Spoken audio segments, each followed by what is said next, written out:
Clearly दिख रहा है कि इंडिया में भी in the next 3-5 years discretionary consumption में एक मेजर स्पेंडिंग होगा। तो ये एक तीसरा सेगमेंट है जहां पे हम लोग काफी पॉजिटिव। अच्छा, ये डिस्क्रिशनरी कंजम्पशन थोड़ा मुझे और एक्सप्लेन करिए, नाम किस की, मतलब इसमें किस टाइप की, बहुत ज़्यादा हाई टिकट साइज वाली, छोटे टिकट साइज वाली, किस तरह की डिस्क्रिशनरी स्पेंडिंग है? देखिए ये एक्चुअली अक्रॉस टिकट साइज है। ये एक, अगर आप हाउस होल्ड को लेते हैं, अगर $2000 के नीचे है तो उसका outside the house hold spending पे वो रेस्ट्रिक्ट कर देता है। जैसे ट्रैवल एंड टूरिज्म आप ले लीजिए, या बाइंग वार्डरोब और गोइंग आउट एंड ईटिंग, बाहर जाके जो एक हफ्ते में एक बार डिनर या लंच करना, ट्रैवलिंग की बात जो की है, तो सो एनीथिंग, ऐसे कोई भी इंडस्ट्री जिसको इससे बेनिफिट हो, चाहे वो होटल्स हो, एयरलाइंस हो, जिनके पास घर खरीदने की प्रॉब्ली कैपेसिटी नहीं था, वो शायद घर खरीदे, या जिनके पास एक घर है वो शायद दूसरे घर की सोचे।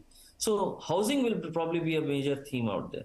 सो एनीथिंग एंड एवरीथिंग जहां पे स्पेंडिंग आ सकता है, बिकॉज सडनली इनकम्स बढ़ गए हैं एंड जो बेसिक रिक्वायरमेंट है वो उस तौर पे बढ़ती नहीं है, तो आपके पास स्पेयर इनकम्स बचे रहते हैं। इसके कारण शायद आप सिनेमा हॉल्स में ज्यादा जा रहे हैं, बाहर रेस्टोरेंट में ज्यादा खा रहे हैं, शर्ट्स ज्यादा खरीद रहे हैं, जूते ज्यादा खरीद रहे हैं, ट्रैवल कर रहे हैं, इसके कारण आप सूटकेसेस खरीद रहे हैं शायद, या एयरलाइन टिकट्स खरीद रहे हैं, या होटल में बुकिंग्स कर रहे हैं। Anything and everything related to such spending is discretionary consumption. Okay, तो आपने टॉप प्रायोरिटी दी है इंडस्ट्रियल और कैपिटल गुड्स की, सेकंड बैंकिंग फाइनेंशियल की, लेकिन बैंकिंग एंड फाइनेंशियल में आपने लार्ज कैप पे ज़्यादा वेटेज दे दिया है, जबकि मतलब ये एक कोइंसिडेंस कर सकते हैं कि पिछले एक साल में जो छोटे वाले स्टॉक हैं बैंक्स के, चाहे वो सरकारी हो चाहे प्राइवेट हो, उन्होंने तो बिल्कुल तूफानी रिटर्न दिया है। तो थोड़ा सा लेफ्ट आउट फीलिंग हुई क्या? थोड़ा सा तो देखिए, हम लोग ने इस पे फाइनेंशियल्स पे, ये यूजुअली एक साइक्लिकल सेक्टर है, हाँ। काफी साइक्लिकलिटी है।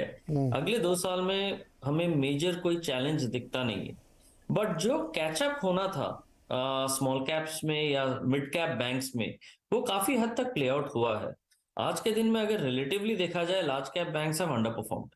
सो टू दैट एक्सटेंट हम लोग ये मान के चल रहे हैं कि अगर 2 साल में, अगले 2 साल में फिनेंशियल्स अच्छे करते हैं, तो आपका bag large cap and mid caps both will participate.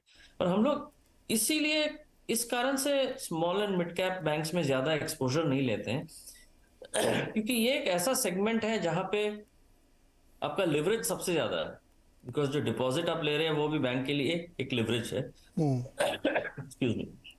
And इसके अलावा जो ग्रोथ अपॉर्चुनिटीज है, वहां पे जो लार्जर बैंक्स हैं, इनमें they are very well entrenched.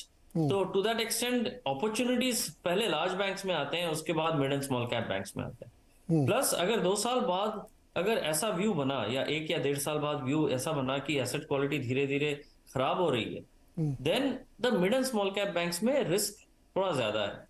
तो हम लोग ने एक थोड़ा सा लॉन्ग टर्म व्यू लिया है in terms from a risk perspective, and we have stuck to reasonably good large cap names.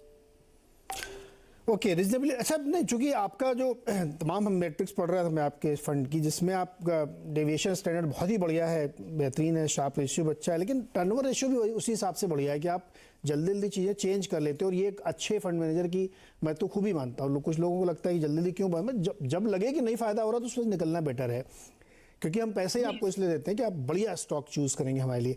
अब एक चर्चा ये चल रही है अनुज जी कि कुछ लोग कह रहे हैं कि जो अच्छी क्वालिटी की माइक्रो फाइनेंस कंपनीज हैं या छोटे जगहों पर बैंकिंग इलाकों में काम कर रही हैं, उसमें अभी बहुत बड़ी ग्रोथ की अपॉर्चुनिटीज बन रही है। तो आप थोड़ा सा रिस्क लेके क्या उस तरफ देखना पसंद करेंगे, या स्टिल आप बिल्कुल सेफ प्ले करेंगे? देखिए, आज के दिन में अगर देखा जाए, markets are probably at the highest levels compare to at least where globally, जो ग्लोबली जहां मार्केट्स हैं उसके तौर पे अगर देखा जाए, Indian markets both bank Nifty and Nifty आज के तौर पे ऑलमोस्ट नियर द पीक्स है। हम लोग डेफिनेटली रिस्क लेंगे, बट हम लोग यही वेट कर रहे हैं कि अगर कोई एक करेक्शन आ जाए, एंड उस करेक्शन में अगर mid and small cap banks में थोड़ी सी गिरावट आए, we will look for good names. ऐसा नहीं है कि हम लोग के पास है नहीं, पोर्टफोलियो में कुछ सेगमेंट्स ऐसे हैं, एनबीएफसीज एंड बैंक्स ऐसे हैं जो mid and small cap segment को केटर करते हैं। बट उसका वेट कितना बढ़ाएंगे वो डिपेंड करेगा कि हमें किस रीजनेबल वैल्यूएशन पे हमें इसमें एंट्री मिल सके। यूजुअली